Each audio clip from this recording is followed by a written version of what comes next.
సరే, యుద్ధానికి వచ్చాడు వాలి. ఎందుకురా నాతో గొడవ, అక్కర్లేని గొడవ అన్నాడా? కాదు అన్నాడు. ఇద్దరు ఫైటింగ్ చేశారు. ముష్టి యుద్ధము, మల్ల యుద్ధము.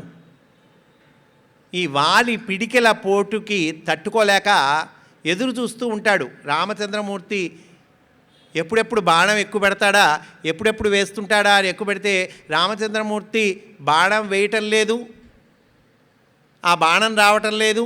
వాలి బలం పెరుగుతూ ఉంది. ఆ వాలి పిడికిల పోట్లు వాటిని భరించలేక ఇంక మళ్ళీ పరిగెత్తుకొని ఋష్యముఖ పర్వతం దగ్గరకు వచ్చేస్తాడు. ఆ ప్రాంతానికి చేరతాడు.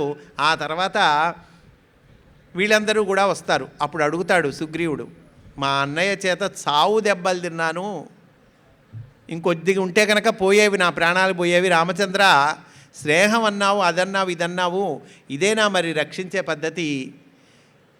మా అన్నయ్యని చంపడం ఇష్టం లేకపోతే ముందే చెప్పచ్చు కదా, ఈ పనేమిటి అంటే రాముడు అంటాడు, కాదయ్యా, ఎవరు అన్నయ్య ఎవరు తమ్ముడు, ఇద్దరు మీరు అన్నదమ్ములు కదా, చూడటానికి ఒకేలాగా ఉన్నారు, ఎవరు వాలి ఎవరు సుగ్రీవుడు పోల్చుకోలేకపోయానయ్యా అంటాడు. ఏమండి, ఇది నిజమా? రామచంద్రమూర్తికి ఎవరు వాలి ఎవరు సుగ్రీవుడు తెలియదా? పైగా వాలి ఎలా ఉన్నాడు? రాజలాంఛనములతో ఉన్నాడు. ఆయన రాజుగారు, అంతఃపుర సౌఖ్యములు కలిగి ఉన్నాడు, భార్యలతో ఉన్నాడు, రాజ్యముతో ఉన్నాడు. ఈయన శుష్కించి ఉన్నాడు, రాజ్య బహిష్కృతుడై ఉన్నాడు, భార్య దగ్గర లేదు. ఇద్దరికి తేడా అర్థం కావట్లేదండి. పోల్చుకోలేడా రామచంద్రమూర్తి? నేను పోల్చుకోలేకపోయానయ్యా అన్నాడు. సరే, మళ్ళీ వెళ్దు కానీ నువ్వు కంగారు పడవాకు, నిన్ను రక్షించే బాధ్యత నాది. ఈసారి ఇట్లా కదయ్యా,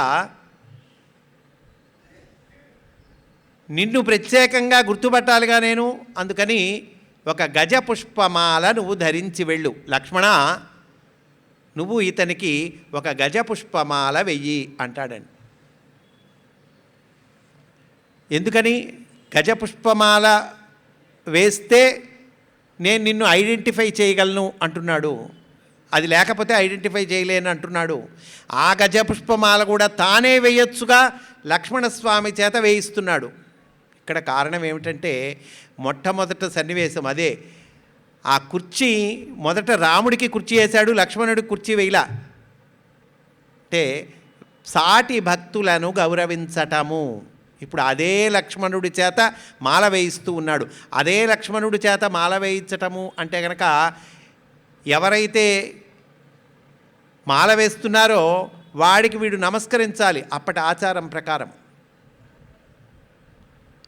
మాల స్వీకరిస్తూ ఉన్నవాడు మాల వేసేవాడికి నమస్కరించాలంటే లక్ష్మణస్వామికి వీడు నమస్కరించాలి.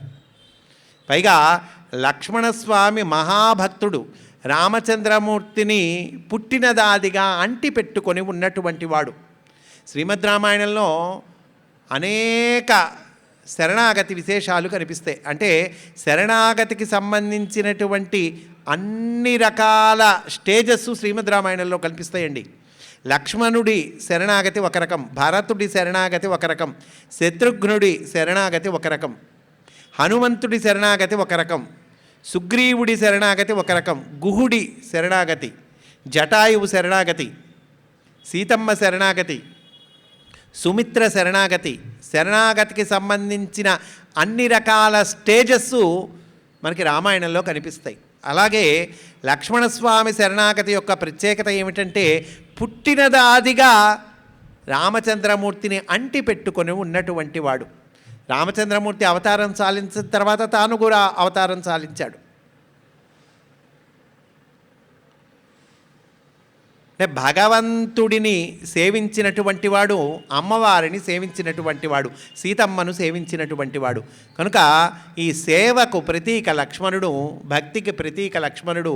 కనుక అటువంటి లక్ష్మణుడి చేత ఈ గజపుష్పమాలను ధరింపచేస్తూ ఉన్నాడండి.